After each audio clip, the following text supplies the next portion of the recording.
Hello dear students, तो आइए बेटा आज हम क्लास 9th के मैथ की चैप्टर नंबर 15 स्टार्ट करने जा रहे हैं। चैप्टर का नेम है प्रोबेबिलिटी। क्लियर है बेटा? तो चलिए करते हैं स्टार्ट। देखिए बेटा, सबसे पहले प्रोबेबिलिटी का मतलब क्या है? संभावना किसी चीज़ की या कितने चांसेस हैं किसी चीज़ के। क्लियर है? किसी चीज़ के कितने चांस हैं या उसकी क्या संभावना है, उसी को हम क्या बोलते हैं? प्रोबेबिलिटी। क्लियर?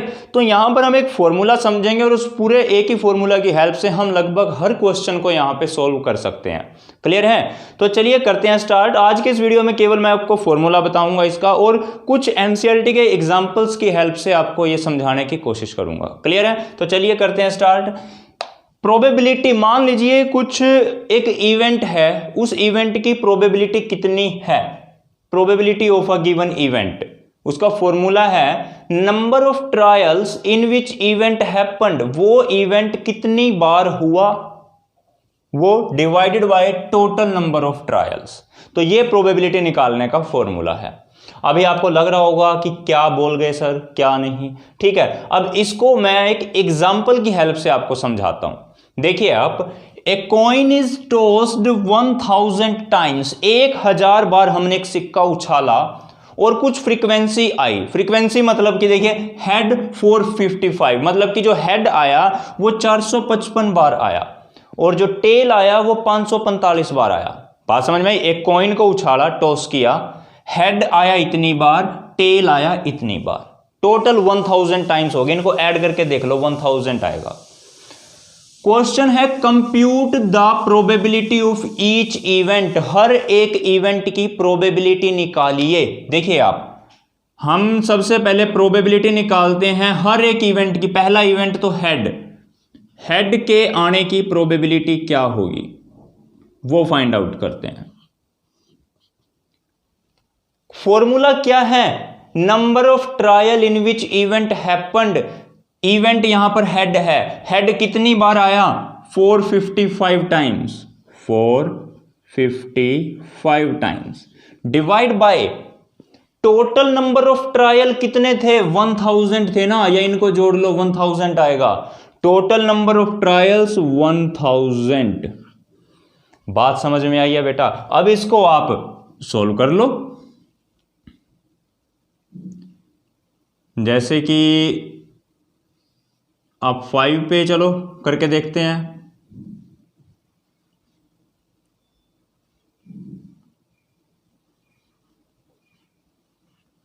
क्लियर है? अब आगे जहां तक ये कैंसिल हो सकते हैं ना, आप वहां तक इसको कैंसिल करेंगे।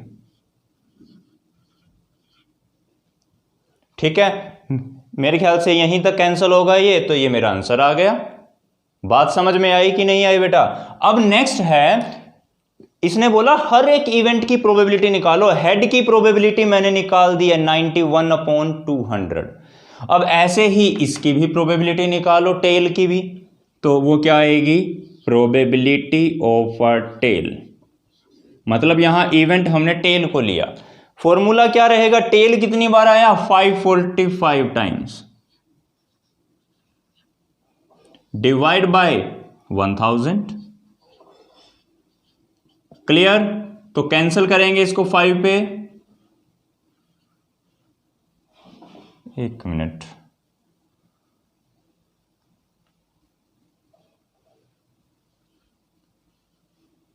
(109) डिवाइड बाय 200। तो क्लियर है बेटा? ये आ गई हमारी हेड की प्रोबेबिलिटी, ये आ गई टेल की प्रोबेबिलिटी। बस आंसर आ चुका है आपका। क्लियर? समझ में आया बेटा आपको प्रोबेबिलिटी कैसे फाइंड आउट करते हैं? अब ऐसे ही नेक्स्ट क्वेश्चन देखिए। अब record of the weather station, एक वेदर स्टेशन है, मौसम विभाग का स्टेशन है एक, that shows that out of the past 250 days, वो हमें ये बताते हैं कि 250 दिनों में से it's weather forecast were correct 175 times. Total 250 दिन थे जिसमें उन्होंने वेदर रिपोर्ट ली, जिसमें से 175 बार उनकी जो वेदर रिपोर्ट थी वो सही निकली। देखिए मौसम विभाग क्या करता है, एक पहले ही एडवांस में हमें इंफॉर्मेशन दे देता है कि आज वेदर कैसा रहेगा। ठीक है, टोटल 250 दिन उन्होंने हमें इंफॉर्मेशन दी जिसमें से कि 175 टाइम्स वो सही निकले। उनकी इंफॉर्मेशन सही निकली। What is the probability that on A given day it is correct? इस चीज की प्रोबेबिलिटी क्या रहेगी कि जो उन्होंने इंफॉर्मेशन दी है वो आज के दिन सही है। वो कैसे निकालोगे? देखिए, प्रोबेबिलिटी किस चीज की निकालनी है हमने कि उनकी दी हुई इंफॉर्मेशन करेक्ट है। करेक्ट इंफॉर्मेशन की प्रोबेबिलिटी निकालनी है।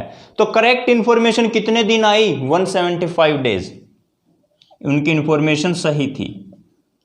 टोटल कितने दिन थे? डिवाइड में देखो, टोटल नंबर ऑफ ट्रायल्स नीचे आएंगे ना, तो वो नीचे आएंगे। टोटल नंबर ऑफ ट्रायल कितना? 250। समझ में आया? तो अब आप इसको कैंसिल कर सकते हैं। 25 से कैंसिल कीजिए, 7/10। तो बताइए बेटा, समझ में आया कि नहीं आया? बड़ा ही इजी है। अब इसका सेकंड पार्ट देखिए आप।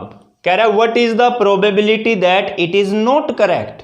कितनी बार ऐसा हुआ कि ये सही नहीं निकली? मतलब देखो, 175 टाइम्स तो इनकी रिपोर्ट एकदम ओके थी, सही थी, लेकिन टोटल थे 250 दिन, तो गलत कितनी बार थी?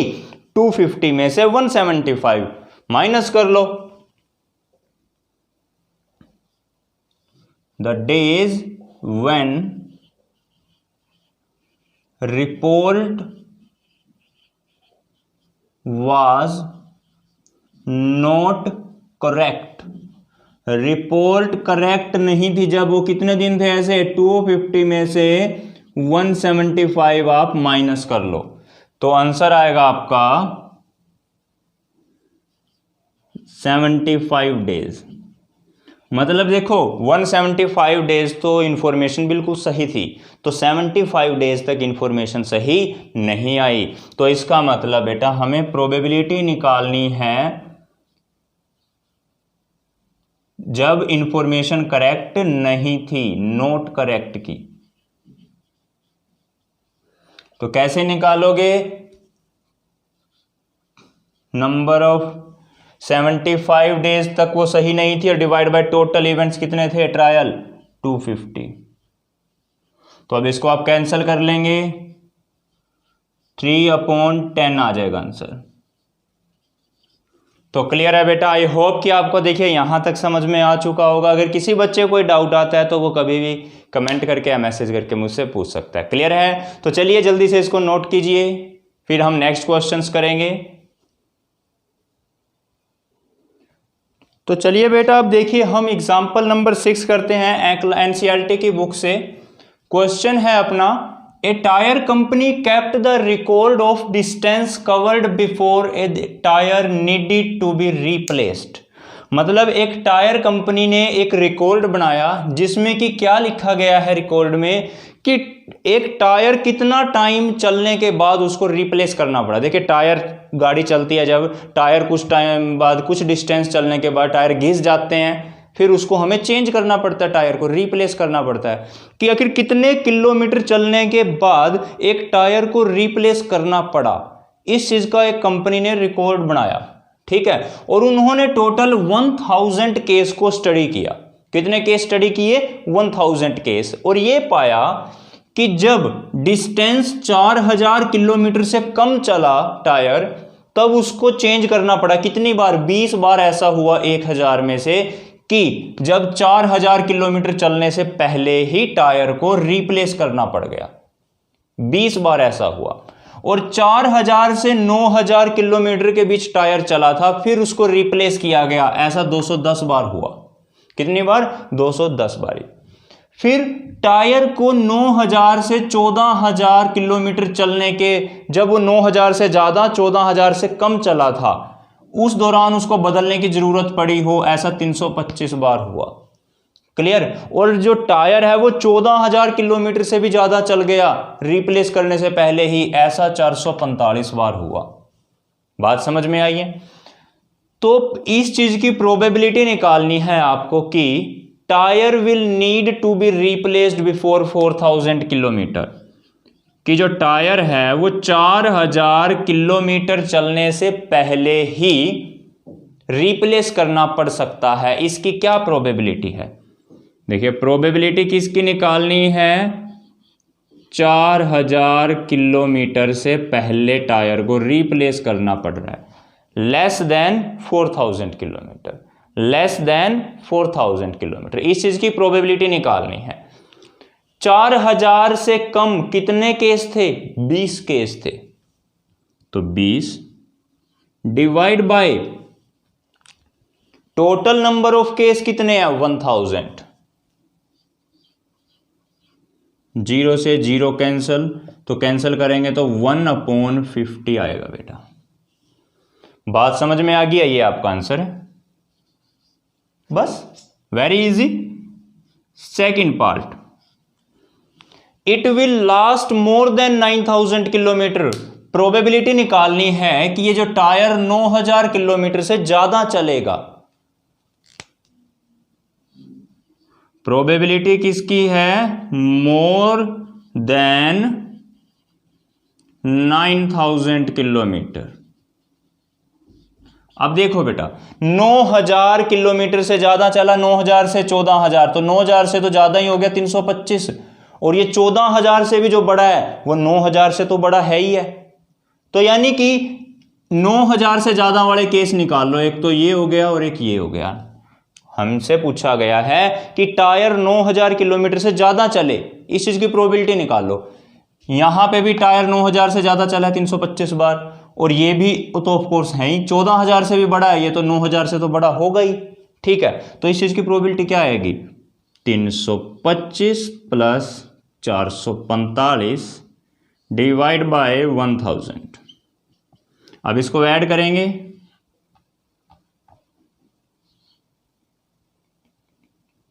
770।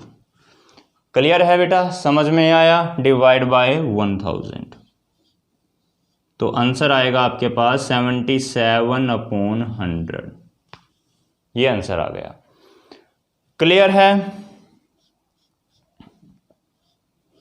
फिर आपको प्रोबेबिलिटी निकालनी है, it will need replacement between 4000 to 14000, कि ये जब 4000 किलोमीटर से 14000 किलोमीटर तक चला होगा उसकी प्रोबेबिलिटी निकालनी है। देखिए 4000 से 14000 के बीच के केस निकाल लो, 4000 से बड़ा है ये, यानी कि ये तो काउंट होएगा। 14000 से नीचे नीचे वाले केस, ये सारे 14000 से नीचे के केस हैं, अगर इधर जाएंगे तो ये बड़े वाले केस हैं। तो 4000 से 14000 के बीच कितने केस हैं, 210 plus 325 divide by total number of case 1000, तो ऐड कर दो 5 3 5 डिवाइड बाय 1000। तो बताइए बेटा पहले आपको यहां तक समझ में आया कि नहीं आया। आप इसको ऐसे भी लिख सकते हैं, आगे कैंसिल करके पूरा आ जाएगा 0.535, ये आपका आंसर। क्लियर है ना। इसको भी आप लिख सकते थे ऐसे, देखिए जो ऊपर अपना आंसर आया था 0.77। बात समझ में आई है बेटा, क्वेश्चन क्लियर है। तो चलिए वीडियो को पॉज करके पहले नोट कर लीजिए।